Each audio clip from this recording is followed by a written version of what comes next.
Good morning. Well, it's been a little bit since we made a video, and I was dilly-dallying around trying to decide which way to go. I had done some profiles of some of our family members, my parents and Dolly's parents. I didn't figure there's anything else I wanted to do in that direction.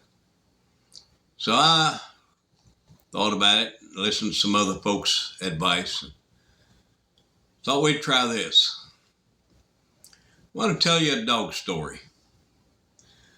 This dog was an old shepherd dog that came into our life when I was 8 years old. Don't know where he came from. Don't know how old he was.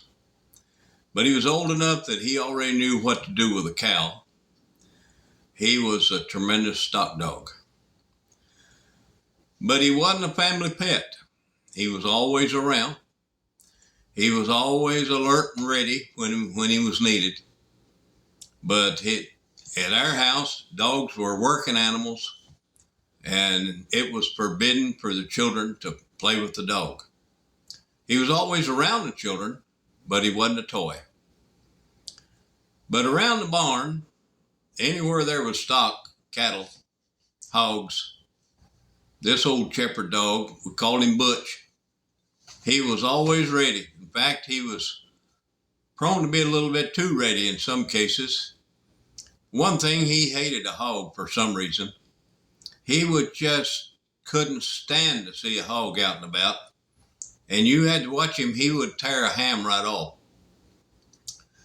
We had one red sow, kept that one hog around for several years and raised a lot of pigs from her.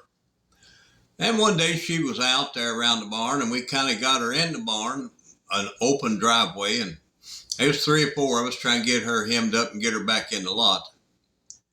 And she nearly ran over the whole bunch. She run right out in front of that barn. We couldn't stop her. But what she didn't know was that right just outside the barn door, laying on the ground, just laying there casual like, was old Butch. As she went by, he just reached out and got him a mouthful of jaw. He was a big dog. She was a big hog. They went ring around the rosy right there in front of the barn because he wouldn't turn loose. He just sat down and hung on, and she was screeching her head off. And we had to make him turn her loose. But we had a small dairy. We started out with about 10 cows, and over the period of the next 3 or 4 years, we gradually grew to about 25 to 27, usually milking over 20 of them at the time in the summertime. And in the winter, it was dropped off to 8 or 10. But large pastures and hill country, that old dog was invaluable. Of course, young boys could chase cows, but the pastures, a lot of time you get them old dewberry briars that pile up like hay windrows. And of course, we ran barefoot all the time. But Dad's brother was home one time, and they lived up around Cincinnati. And they would come over to the farm, spend a few days, and come milking time, well, Dad picked up part of the buckets and had somebody else to get the rest of it, I guess. And as we come out the back door of the house, which was about probably 200 yards or so from the barn to the house, there wasn't a cow in sight. And old Butch's head came up when Dad came out with those buckets, and he said, "Butch, go get them cows." He just up and started loping across the yard and headed toward the hills over there. Dad's brother said, "You better send one of them boys after them cows. He'll be chasing a rabbit or a deer." Dad said, "You better get out there and open the gate. Them cows will be here pretty quick." "Yeah, sure."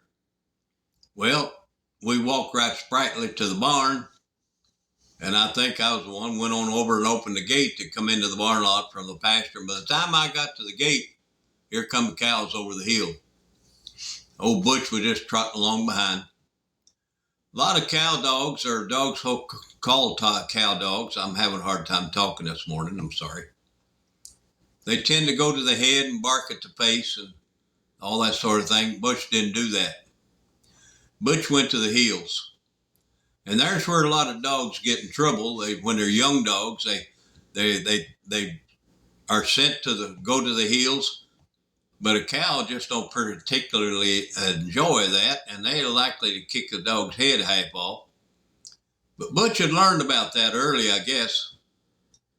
He would take a bite out of a hock up toward the ham, and then was gone.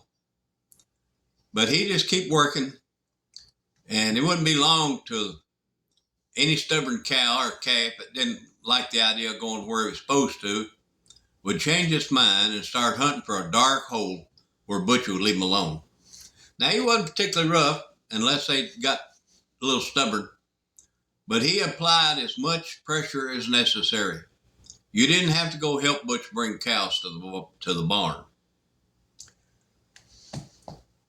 Dad, he got into fox hunting one time. Now, fox hunting is different than most hunting. You don't actually go catch whatever it is you're hunting. You don't go shoot it.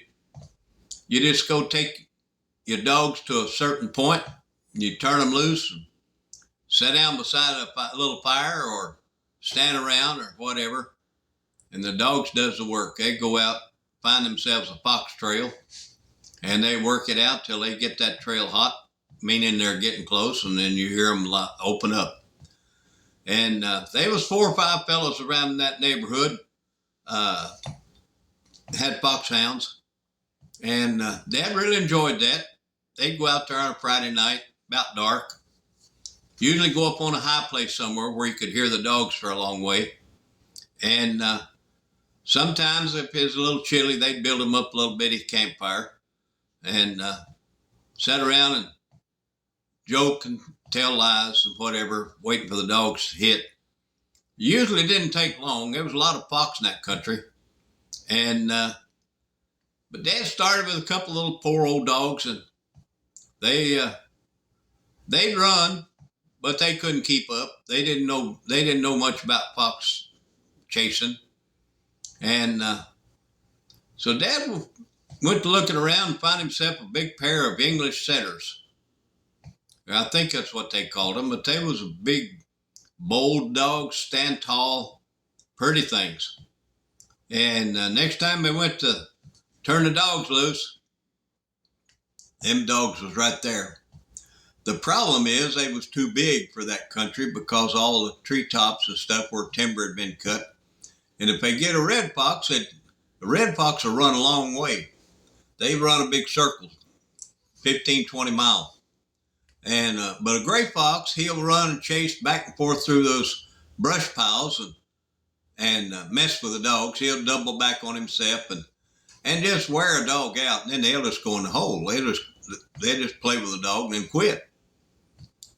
Well, Dad's big dogs always wound up running behind. He didn't really like that. But when about midnight come and the other fellows' dogs come in, they loaded up and went to the house, Dad's dogs were still running. Those dogs been known to be running at 2 or 2:30 in the afternoon the next day. And Dad would just take his old denim jacket, throw it down there by a fence post or a tree, and go on home. The next day, he'd go back out there, and when they got through running, they'd come back to that old denim jacket, and they'd lay down there and wait for him. Well, he run them like that for a little while, but it just wasn't no fun. Your dog's running behind and then running by themselves because everybody else quit. So he sold them. And he said, I'm going to go over to, he named the man's name, and I won't on the online because his kinfolk are probably still around and I don't want to create anything there. He said, I'm going over to his house and I'm going to find me 2 of the most unlikely little old hounds that he'll tell me that run fox, and I'm going to buy me a couple of small dogs. Well, he did. He come home with 2 of the most unlikely hounds you ever seen. They wasn't very big, and they didn't look like it was very aggressive either. But the next time he went to out on the ridge, we lived on a creek farm, he got out there, and them fellas made fun of his dogs. he just kind of chuckled. He turned them loose. Boy, it wasn't no time, so them little dogs had just run right off and left the pack. Made everybody mad. They said they're not supposed to do that. They're supposed to run as a pack. Well, his dogs weren't pack dogs. They were very, very independent. They said, there's a fox out there and we're going to get it if we can. And he run them like that for 2 or 3 weeks, and the fellas wouldn't come back. They said, no, we ain't running with them dogs. They make our dogs look bad. Well, he ran another time or two, but he started out there one afternoon, and it was a real tragedy. He had an old Dodge car, and he'd haul them in the trunk of that car with the lid propped up, and put a string on their collar and tie it into that spare wheel so they'd stay in there. And he run these old gravel roads just slowly. And he got out to where he was going. When he got out and come around back, one of those dogs had jumped out, but he didn't have enough string to get his feet all on the ground so he could run. And Dad was just driving probably 5-10 miles an hour, just puttering along through there in old rough roads. But he had drugged that dog behind the car, and it was still breathing, but it didn't last long. It broke Dad's heart, and he quit fox hunting. And I don't know where that other dog went, but it wasn't long till there wasn't no more foxhounds around. It was a short time in a lifetime. Dad had a lot of fun out of it until tragedy struck. You know, life's like that. You don't have any choice in the way things happen in the future. And that's the reason I think, one of the reasons why I think we need to be alert, paying attention to what God has for us in our life. Look, that old shepherd dog I talked about, that dog had a free life. He was fed. He had a place to hang out. There wasn't no demands made on him until he was needed. And you know, God does that for us. We can live however we want to as long as it's honorable. But when God calls on us, we ought to be ready. And when he steps up and we hear his voice, our ears ought to perk up and say, which way? What do you want? Look, this is Steve. I don't know where this video situation is going to go. If I come up with another video in a week or so or a few days, I'll put it up. But let's don't count on it. Life's like that. It's uncertain. Live for right now, but live with an eye on God's future. Love you. Thank you for stopping by. I'm Steve. This is Story Time. Bye.